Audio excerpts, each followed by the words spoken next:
Hi, it's Tim Hagen from Progress Coaching, and welcome to another episode for the Coaching Conversations podcast. Now, we are on Stitcher, we are on iTunes, and multiple different channels. Please check us out. Now, one of the things that you'll get out of our podcast episodes is a lot of content, a lot of strategy. It's not fluff, it's not concept, yet we really want you to engage with the content and let us know your feedback. If you have any questions, feel free to reach out to us. If there's topics you'd love to have us address, we would love to share them with you. Let us know your impact and let us know your feedback. Welcome to a masterclass in Approachability Coachability. Do you know we spend millions, hundreds of millions of dollars just in the United States on topics such as leadership, emotional intelligence, self-awareness, and we put that onus and responsibility on leaders to disseminate, to apply. And we take this very top-down approach. And we do the same thing. We provide those services. What I would share with you is I think we have the missing piece. When you think about your school systems, what do we want our kids to do? And currently we're in the process of writing a book, Coaching Your Kids with the End in Mind. Do we want our kids to be terrible teammates, to undermine their bosses? Do we want our kids to become resistant in the workplace with their bosses down the road? Of course not.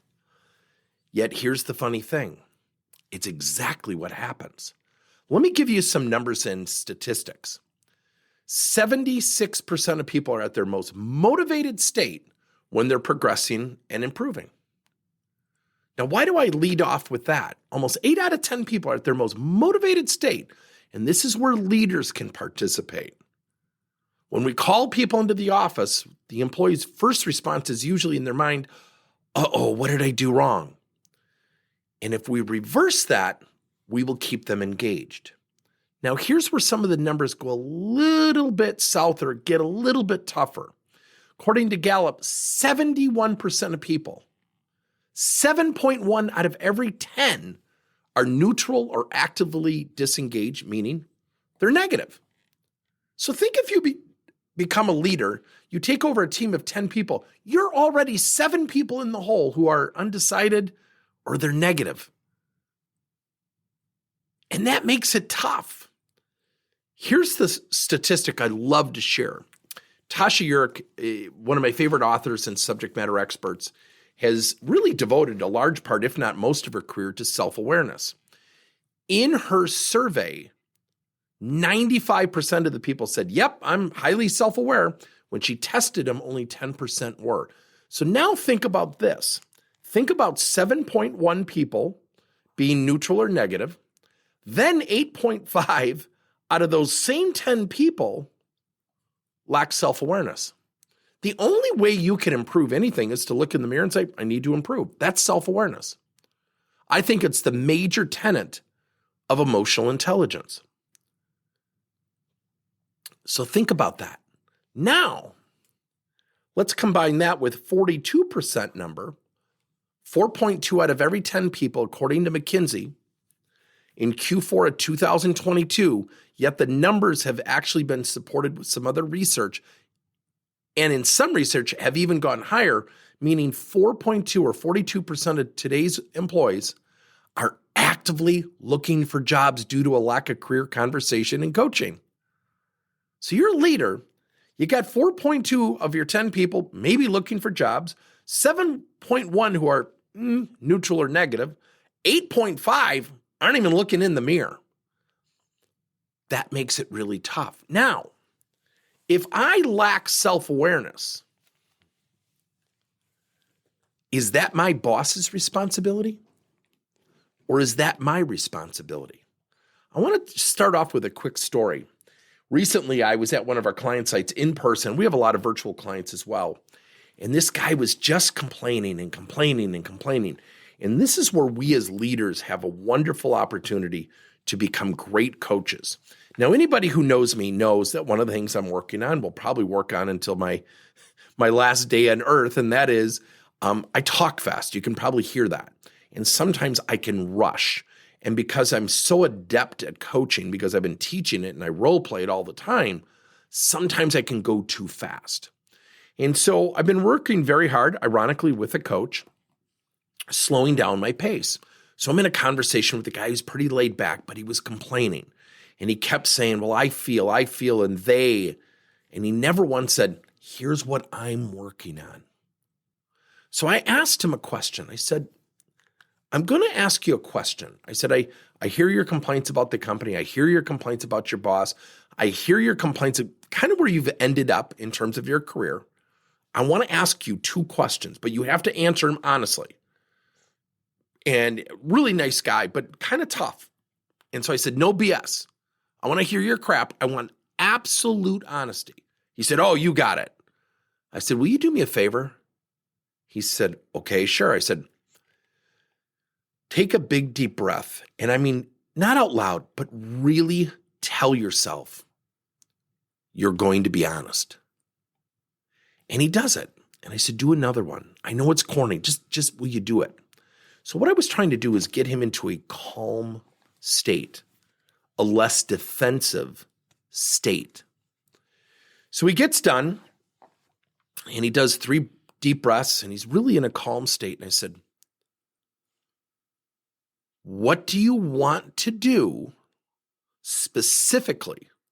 I want to know where you want to go, what you want to do more of. It could be inside your job.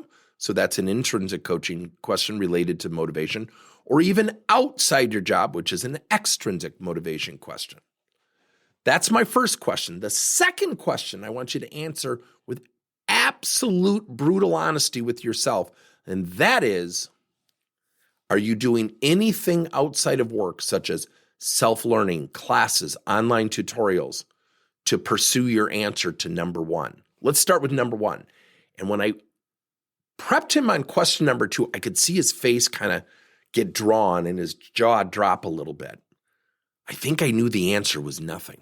So we get to the first question and he said, well, I don't know. I just, it's kind of tough to describe. And he's just hemming and hawing. He's really not answering the question. He goes, I just feel like sometimes I've been passed over. I said, whoa, back up. I didn't ask you what happened. I asked you, what do you specifically want to do? Now, I'm going to rush to the end of the story. Or I shouldn't say rush. I'm going to go to the end of the story. And I said to him, it's interesting because I've asked you what you specifically want. I said, do you feel like you've answered me? He said, probably not. And we both started laughing. I said, okay, that's cool. I said, I know these are weird questions, so I'm giving him some grace and latitude. And finally he said, I've always kind of wondered what it would be like to be a supervisor and lead a team. I said, awesome. Now, keep in mind, motivation is not always a promotion. And I said, okay, do you have an answer to number 2? He said, well, I wouldn't even know what to do. I said, I'm going to ask you again. Number 2, are you doing anything to train, to prep, to self-educate yourself on becoming a supervisor and developing a team for the first time? Yes or no? Well, I said, stop. Yes or no? And he said, no. I said, fantastic. And I could see his face get drawn. I said, so I'm going to go back to your first answer. Have you sat down with your boss and share this? He said, well, I don't know if I could trust it. I said, you keep giving me narrations. And what I was doing, everybody, is I was breaking him down, because what happens is if 85%, going back to our numbers, of people lack self-awareness, we start to tell each other the story. Well, I didn't get the promotion because life's unfair. My boss has it out for me. Oh, by the way, youth sports. My kid's not playing because the coach doesn't like him or her. I think it's unfair. Everything's unfair. Get over it. And so finally I looked at him and I said, I want you to hear something, and I don't want you to respond for 45 seconds. He said, okay. I said, no, I'm not kidding, because you're going to get pissed off. And I'm using language like this. He said, what's that? I go, you cannot answer a frickin' question clearly or concisely. I'm wondering if that's why you're in the position you're in right now, which is in a bad position. I'm wondering why people haven't come to you and said, you should be a supervisor. Just because you want it, I'm wondering if you're also not exhibiting supervisor attributes of great leadership, teamwork, positive attitude, mentality, shows up with a book in his hand. Here's a book I'm reading. I'm also taking a course at the local community college. That's not occurred to you, has it? That hasn't happened. Someone hasn't come up to you. So don't say anything. Just wait 45 seconds. And the reason I was doing that is I was trying to use some reflective coaching to maintain a sense of calmness. He looks at me after 45 seconds. He said, no, I haven't. I said, okay, cool. Do you get you're at the starting gate? He said, I do. I said, do you get that you have a wonderful opportunity to turn things around? He said, I do. I said, do you know when you start to turn things around, people are going to look at you funny like, what's gotten into him? And then you're going to have cynics. He said, yeah, I would imagine that is going to happen. I said, that's why you got to educate on the outside. Being a supervisor, being a leader of a team is fantastic, but it comes with a bucket of crap. Yet I think you can handle it. And I want to participate with you. Are you cool with that? He said, absolutely. I said, great. I'll meet you here tomorrow at 8:00. He said, great. So I stopped by the company, and it's not far from where I live, and I dropped off a book by John Maxwell. I think it's 10 Irrefutable Laws of Leadership. I said, I want you to read this, and then I got you a second book, My Iceberg is Melting by John Cotter, which is a fable about a penguin community where the iceberg is melting. And he said, okay. And I said, I want you to read this, and I want you to think about how you would handle that iceberg. What penguin are you? Because they all have character names. And then I want you to think about, of the laws by John Maxwell, which one stood out to you the most? And what I was really doing is getting him to think critically. And I said, now I'm going to ask you to do a third thing. And if you miss a week, I'm not going to work with you anymore. And here's the good news. It only takes you 2 minutes. He said, oh, great. What's that? And this is where we start to implement something called approachability, coachability. The first thing that we typically do with clients is we teach something called EAT feedback. We have a whole program that measures it. We track it. We record it. And what I mean by record is they have to journal in this online tool that we create that literally depicts what happened. I said, every week I'm going to give you a source, boss, peer from another department, family member, friend outside of work, teammate inside your department, and you're going to ask for feedback. You're going to ask them, what are 2 things I do well? And, not but, and one thing or one area where you have an opportunity to improve your game. And you are going to eat that feedback. He said, what does that mean? I said, you're going to embrace it when you get the feedback and say, first of all, thank you. The A is you're going to ask, what can I do to improve in that area? And then when you hear that answer, you're going to tell them, here's what I'm going to do with your feedback so you can show that you're accountable to the process and you're accountable to their feedback and you're going to put it into action. You know what that'll do? He said, what's that? I said, you're going to completely change your life. And I get this look of dismay. And he said, what do you mean? I said, 99% of people do not take the time to go ask for feedback and smile. Now you're going to hear feedback that you're not going to like. Oh, and you're going to hear feedback you disagree with. I want you to still eat it. The thing about feedback you always have to remember, your reaction will create the next action or lack of action. He said, what do you mean? I said, if I give you feedback and you, yeah, but, that wasn't me. Yeah, but, I don't want to give you feedback. It's exhausting.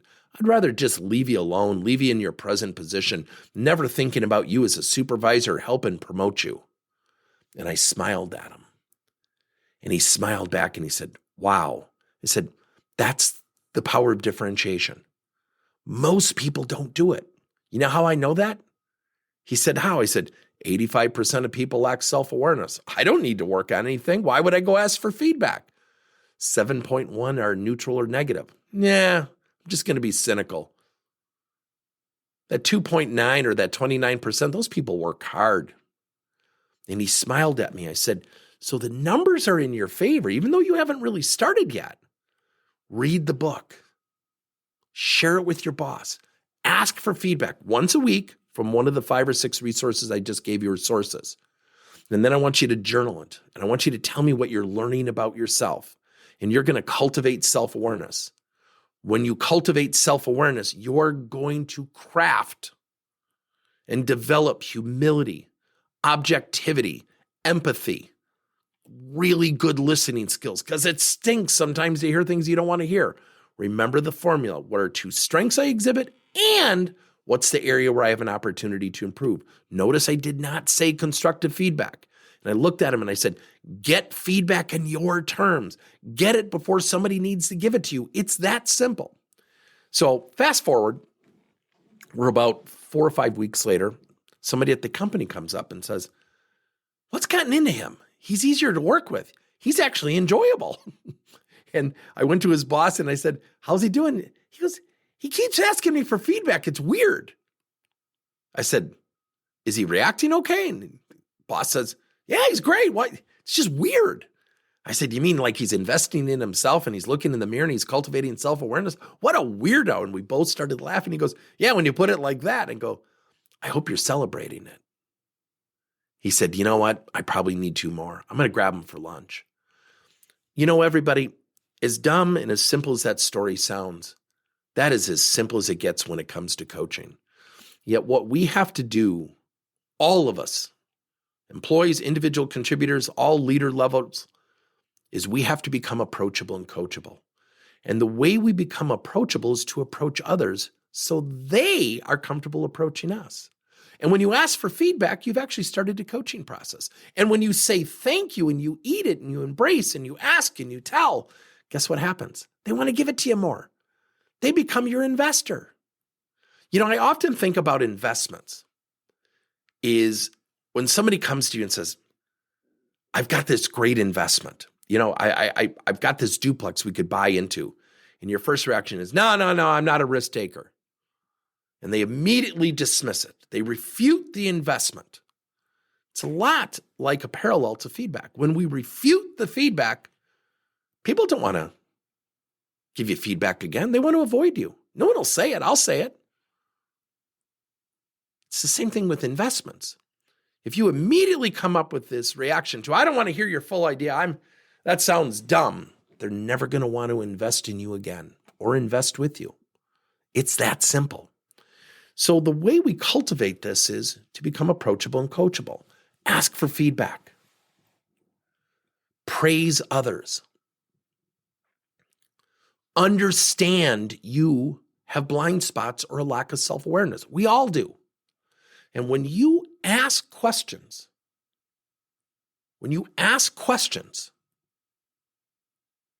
and you really listen and you don't rebuttal and say, yeah, but, well, in that situation, and we want to explain it away so we feel better about ourselves. It's a load of crap, and we all do it. So the way you differentiate yourself is to ask for feedback. Make it easy for people to approach and coach you. Respond favorably and say thank you, even if you disagree with the feedback. Because what you're doing is you're building a revolving door. People will keep walking through that to invest in you. If you but them, guess what's going to happen? You're going to lock that door. They're never going to even touch the door handle. So think about that as you go forward. Think about the things that you have an opportunity to do to raise your game, to become approachable and coachable. Now, if this intrigues you, put on the subject line, approachable, coachable. Send me an email at tim@progresscoachingleader.com. We have a whole program called Approachability Coachability Series, where every month we do 30-minute segments teaching a facet of approachability and coachability, how to eat feedback, how to develop self-awareness, how to understand your own emotional intelligence, how to be a great teammate, how to use active and attentive listening skills to differentiate yourself. All topics around differentiating yourself to become approachable and coachable. Here's the best part. If you're a leader who has employees and you want them to become more approachable, coachable, at the end of every segment, we deliver something called a LAST assessment. LAST stands for learn, action, share, and tell. What did you learn? What actions did you take? What actions are you going to take? Share of your successes and challenges, and tell us of your commitment going forward. We make sure that the learning lasts. You get a copy of that assessment for every session they attend. So if you're intrigued by this, we'll send you a schedule of our topics and timeframes. Send it to tim@progresscoachingleader.com. Just put on the subject line, Approachability, Coachability. Thanks, everybody. Thank you for listening to another episode of Coaching Conversations by Tim Hagen and Progress Coaching. Now, our company is always coming out with new and innovative solutions to help leaders coach their employees. And recently, we just created a new service called Coach to You, where leaders can pick and choose topics and assign 7 to 21 day programs for employees to learn and, more importantly, apply actions and then reflect and share what they're going to do going forward as a result of the learning. It's called Coach to You. We're literally bringing coaching to your employees. If you're intrigued, we'll have a link in each one of our episodes where you can get more information. And again, thank you so much for listening to another episode.